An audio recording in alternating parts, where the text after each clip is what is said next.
Hello दोस्तों एवं प्रिय विद्यार्थियों, यह अध्याय 1 का पार्ट 3 जीवों में जनन का बचा हुआ शेष पार्ट है, जिसमें हम लोग छोड़ चुके थे अलैंगिक जनन एवं लैंगिक प्रजनन में अंतर। तो हम लोग आज पढ़ेंगे अलैंगिक जनन एवं लैंगिक जनन में क्या अंतर होता है इसके बारे में। तो वेलकम फ्रेंड्स, पार्ट 3 जीवों में जनन, reproduction in organisms, different between asexual and sexual reproduction. तो इसमें पहला अंतर दिया हुआ है, अलैंगिक जनन एक जनकीय होती है और लैंगिक जनन द्विजनकीय होती है। एक जनकीय मतलब इसमें केवल एक ही जनक भाग लेगा, चाहे वो मेल हो या फीमेल हो। और लैंगिक जनन में द्विजनकीय होता है, इसमें मेल गेमेट और फीमेल गेमेट दोनों का होना अनिवार्य होता है। अगला है, प्रजननांगों का निर्माण नहीं होता और इसमें प्रजननांगों का निर्माण होगा। अगला दिया हुआ है, अर्धसूत्री विभाजन नहीं होता है। अर्धसूत्री विभाजन मतलब आप लोग 11वीं में कोशिका विभाजन के बारे में पढ़े होंगे। तो अर्धसूत्री विभाजन क्या होता है, उसके अंतर्गत कोई भी 2n रहता है, 2n कोशिका रहता है, वो किसमें n और n में बढ़ जाता है। इसी को हम लोग क्या कहते हैं, अर्धसूत्री विभाजन कहते हैं। इसके लिए आप लोग 11वीं के पुस्तक को अच्छे से पढ़ें, इसके बारे में मैं डिटेल से वीडियो भी बना के आपको दे दूंगा। तो इसमें क्या होता है, अर्धसूत्री विभाजन नहीं होता और लैंगिक जनन में अर्धसूत्री विभाजन होता है। इसमें केवल समसूत्री विभाजन ही होगा, जिसमें 2n से 2n कोशिकाएं ही बनती हैं। जैसे ये 2n है तो इससे 2n और 2n कोशिकाएं ही बनेंगी। लेकिन इसमें क्या होता है, इसमें यदि 2n है तो ये n और n में बढ़ जाता है। यह अर्धसूत्री विभाजन इसमें पाया जाता है। यह तीव्र गति से होती है।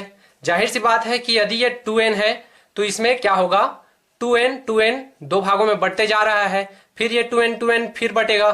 तो 1 से 2 हुआ, 2 से 4, 4 से 8, 8 से 16, 16 से 32, ऐसे करते करते ये बहुत ही तीव्र गति से होता है।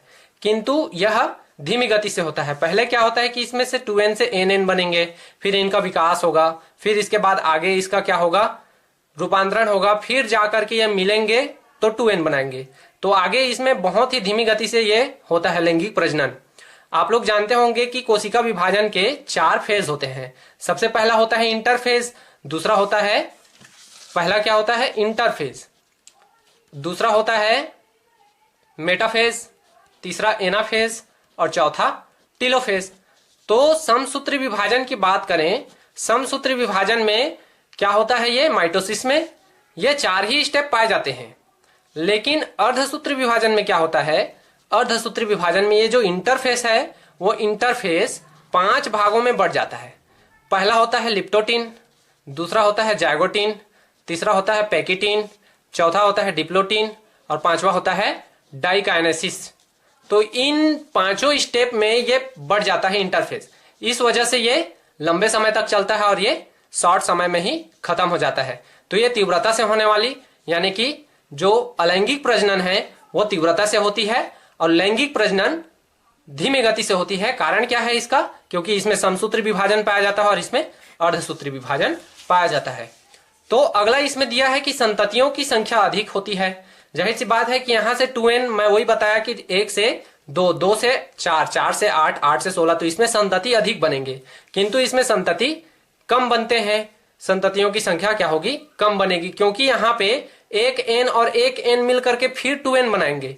तो इसमें क्या होता है, संतति कम उत्पन्न होते हैं। युग्मक निर्माण तथा संलयन नहीं होता।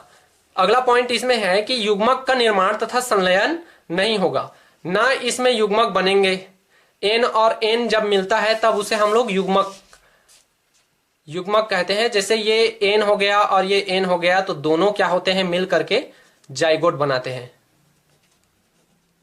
ये जाइगोट। तो इसका निर्माण किसमें नहीं होगा, अलैंगिक जनन में नहीं होता है। लेकिन लैंगिक जनन में यही क्रिया होती है निषेचन के फलस्वरूप। अगला है, बनने वाली संततियां जनक के समान होती हैं। बनने वाली संततियां कैसे होती हैं, जनक के समान होंगी, क्योंकि उसमें कोई भी चेंजेस नहीं आ रहा है। मान लीजिए कि कोई एक 2n कोशिका ही है, इस 2n कोशिका को क्या करेंगे, आगे ये 2n 2n 2n 2n में बढ़ते जाएगा, तो वो सेम अपने मातृ कोशिका के जैसे ही बनते जा रही है।